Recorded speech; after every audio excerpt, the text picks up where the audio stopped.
어쩜 이렇게 시간이 안 가는지 정말 버스 안에서 고잉 이불 속에서 고잉은 언제나 너에게 고잉. Assalamualaikum warahmatullahi wabarakatuh. Perkenalkan, nama saya Rifkatun Aulia dengan NIM 2022 02 10 21.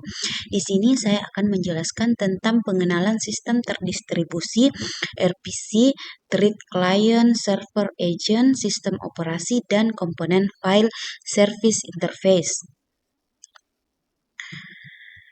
Yang pertama yaitu pengenalan sistem terdistribusi. Pengertian sistem terdistribusi. Sistem terdistribusi merupakan suatu sistem yang terdiri dari beberapa komputer yang menghubungkan atau terhubung dan bekerja sama untuk menyelesaikan suatu tugas. Sistem terdistribusi dapat dibangun dengan berbagai macam arsitektur dan menggunakan berbagai teknologi komunikasi. Selanjutnya yaitu elemen utama sistem terdistribusi. Yang pertama ada jaringan, hardware, software, dan pengguna. Selanjutnya ada contoh sistem terdistribusi. Yang pertama ada internet, yaitu bentuk dari jaringan global.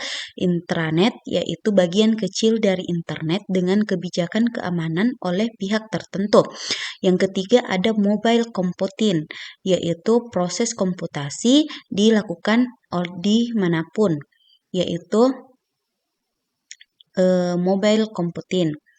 Selanjutnya ada triple W, yaitu World Wide Web, kumpulan besar halaman web, yaitu layanan yang disediakan oleh internet. Selanjutnya ada karakteristik sistem terdistribusi. Yang pertama ada transparansi, yaitu kejelasan. Yang kedua ada communication, yaitu komunikasi. Yang ketiga ada performa atau scalability, atau biasa disebut dengan kenerjaan atau ruang lingkup. Yang keempat ada heterogeneity, yaitu keanekaragaman. Yang kelima yaitu openness, yaitu keterbukaan. Yang keenam ada reliability dan fault tolerance, yaitu kehandalan toleransi dalam kegagalan. Yang ketujuh yaitu security atau keamanan. Lanjut yaitu RPC, Remote Procedure Calls.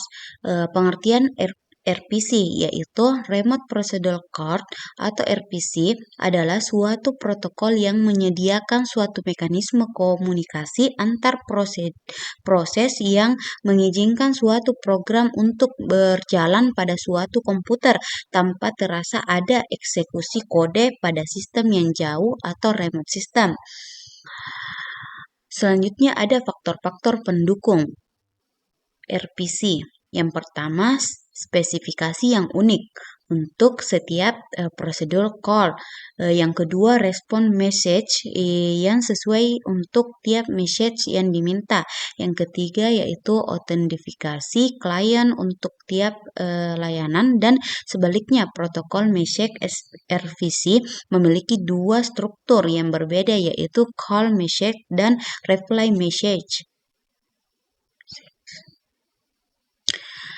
Selanjutnya ada pengenalan Thread Client Server Agent. Yang pertama yaitu pengertian thread. Thread adalah unit dasar dari utilitas CPU. Di dalamnya terdapat ID thread, program counter, register, dan stack, dan saling berbagai dengan thread lain dalam proses yang sama. Yang kedua ada kelebihan thread. Model one-to-one lebih sinkron daripada model many-to-one karena mengizinkan thread lain untuk berjalan ketika suatu thread membuat pemblokingan terhadap sistem pemanggilan. Hal ini juga membuat multi-tab thread bisa berjalan secara paralel dalam multiprosesor.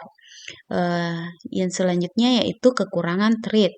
Dalam pembuatan user thread diperlukan pembuatan korespondensi thread pengguna, karena dalam proses pembuatan kernel thread dapat mempengaruhi kinerja dari aplikasi, maka kebanyakan dari implementasi model ini membatasi jumlah thread yang didukung oleh sistem. Baik, selanjutnya pengenalan thread client server agent, yaitu pengertian client server. Client server adalah suatu bentuk arsitektur di mana klien adalah perangkat yang menerima, yang akan menampilkan dan menjalankan aplikasi software komputer, dan server adalah perangkat yang menyediakan dan bertindak sebagai pengelola aplikasi, data, dan keamanannya. Yang pertama ada kelebihan client server, yaitu kelebihannya lebih aman, semua data dapat di backup pada suatu lokasi sentral. Ketiga, kecepatan akses lebih tinggi karena penyediaan fasilitas jaringan dan pengelolaannya yang dilakukan secara khusus oleh suatu komputer yang tidak dibebani oleh tugas lain sebagai workstation. Selanjutnya ada kekurangan client server. Yang pertama, membutuhkan administrator yang handal. Yang kedua, pelaksanaannya mahal. Yang ketiga, jika server mati, maka komputer klien akan mati juga. Selanjutnya ada sistem operasi. Pertama, pengertian sistem operasi. Sistem operasi komputer adalah perangkat lunak yang bertanggung jawab untuk mengelola sumber daya komputer seperti perangkat keras dan perangkat lunak. Yang kedua ada fungsi sistem operasi. Yang pertama mengatur dan mengontrol akses pengguna. Dua, antarmuka pengguna yang intuitif. Yang ketiga manajemen file dan pengelolaan memori. Yang keempat menjalankan program secara efisien. Selanjutnya ada jenis-jenis sistem operasi. Yang pertama Microsoft Windows, kedua Linux, ketiga Android, dan keempat iOS. Oke, baik, selanjutnya yaitu komponen file service interface. Yang pertama ada file service. File service adalah suatu perincian atau pelayanan dari file system yang ditawarkan pada komputer klien.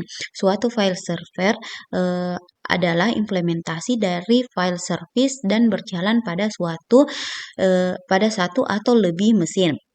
Yang kedua ada directory service.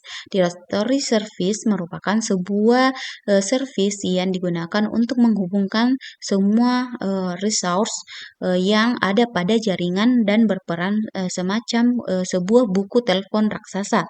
Yang ketiga ada naming service. Suatu name service dapat menyimpan kumpulan atau lebih konteks penamaan, yaitu sehimpunan keterkaitan antara nama dan atribut objek seperti user, komputer, service, dan remote objects. Sebagai kesimpulan yaitu sistem terdistribusi adalah sistem yang terdiri dari beberapa komputer yang terhubung dan bekerja sama untuk menyelesaikan suatu tugas. Sistem terdistribusi dapat juga dibangun dengan arsitektur yang berbeda dan menggunakan teknologi komunikasi yang berbeda. Baik, sampai di sinilah penjelasan dari materi yang saya sampaikan. Lebih dan kurangnya mohon dimaafkan. Saya akhiri dengan wabillahi taufiq wal hidayah. Wassalamualaikum warahmatullahi wabarakatuh. 버스 안에서 going 이불 속에서 going